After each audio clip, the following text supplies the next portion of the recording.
এই উদযাপনটা যারা আয়োজন করেছেন তাদেরকে কলা কেন্দ্র এবং আমাদের যেই চলচ্চিত্রকর্মী ভাইরা আছেন তাদেরকে প্রথমে আমি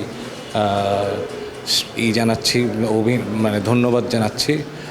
আর জাহিদুর রহিম অঞ্জন তো বাংলাদেশের বিকল্প চলচ্চিত্র ও আন্দোলনের একজন খুবই পুরোধা ব্যক্তিত্বদের একজন, এবং তার অনেক অবদান আছে। তিনি লাগাতারভাবে চলচ্চিত্র সংস্কৃতির বিকাশের জন্য কাজ করেছেন এবং তার চলচ্চিত্র সেই সংখ্যায় অনেক না, কিন্তু চলচ্চিত্রগুলো খুব গুরুত্বপূর্ণ, যেটা আসলে বিশেষ করে প্রথাবিরুদ্ধ শিল্পসম্মত দায়বদ্ধ চলচ্চিত্রের সেটা তার চলচ্চিত্রের মধ্যে চর্চার মধ্যে পাওয়া যায়। এবং আমাদের তো আসলে খুবই এটা আমার একই সাথে এটা বেদনার যে ওনাকে ছাড়া এই 61তম জন্মদিন পালন করতে হচ্ছে। আমরা খুবই কাছের ছিলাম এবং উনি একাধারে আমার শিক্ষক, বন্ধু, বড় ভাই, সবই। আমরা প্রতিবেশীও ছিলাম, অনেক কিছু শিখেছি একসাথে। অনেক চলচ্চিত্র আমরা একটা সময় চলচ্চিত্র সংসদ আন্দোলনের সময় বিভিন্ন কালচারাল সেন্টারে একসাথে বহু চলচ্চিত্র দেখেছি, আলোচনা করেছি, একই বাসায় থেকেছি বহুদিন। এবং আমি মনে করি অঞ্জনদার পরবর্তীতে অঞ্জনদার যেই চলচ্চিত্রে বিশ্বাস করতো সেই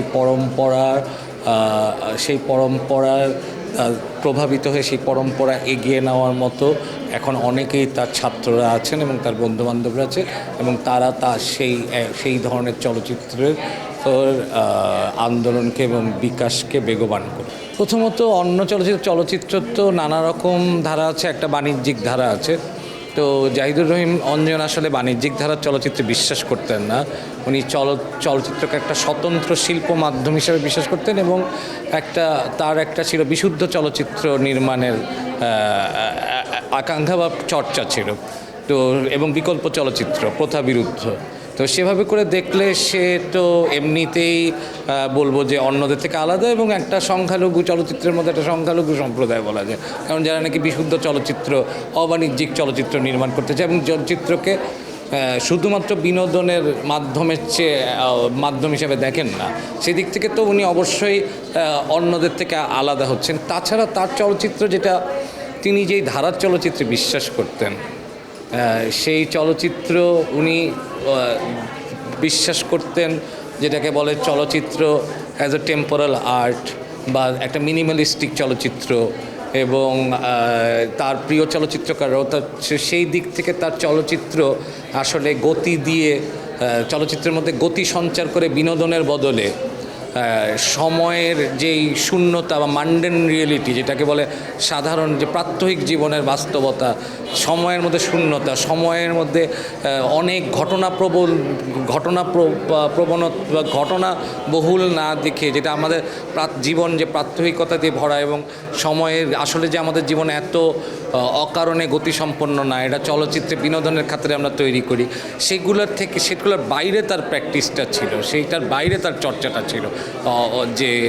তো সেই দিক থেকে সে খুবই অন্য যেই চলচ্চিত্র নির্মাতারা আছে, এমনকি তথাকথিত যে আর্ট ফিল্মের নির্মাতা আছে, তাদের থেকেও ভিন্ন। আমরা আসলে নানা বিষয়ে অনুপ্রাণিত হয়েছি। তো আমরা একসাথে চলচ্চিত্র দেখতাম, আলোচনা করতাম। তার পছন্দের চলচ্চিত্রকারও আমার পছন্দের চলচ্চিত্রকার। সে যেই চলচ্চিত্রের ধারায় বিশ্বাস করে, আমিও সেই চলচ্চিত্রের ধারায় বিশ্বাস করি। তো সেই দিক থেকে আমি বিশেষ করে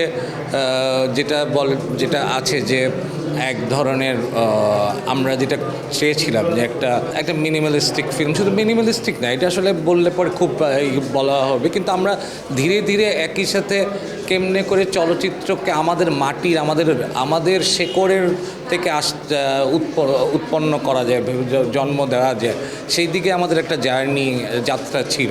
এবং একই সাথে পৃথিবীর যে 125 বছরের চলচ্চিত্রের ইতিহাস, সেই পরম্পরাকে ধারণ করেই কেমনে করে আমাদের চলচ্চিত্র আরও বেশি আমাদের মাটির চলচ্চিত্র হয়ে উঠতে পারে, সক্রিয় হয়ে উঠতে পারে, সেই যাত্রাটা আমরা ওই একই যাত্রার মধ্যে ছিলাম।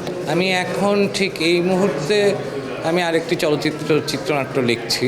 আমি এখন ঠিক আরও পরে হয়তো চলচ্চিত্র নকশিকাঁথার জমিন তো আমি মুক্তি দিলাম। সেটা এখন হাই স্ক্রিনে দেখাচ্ছে। তো আমি একটা চলচ্চিত্র নির্মাণ করবো সামনে।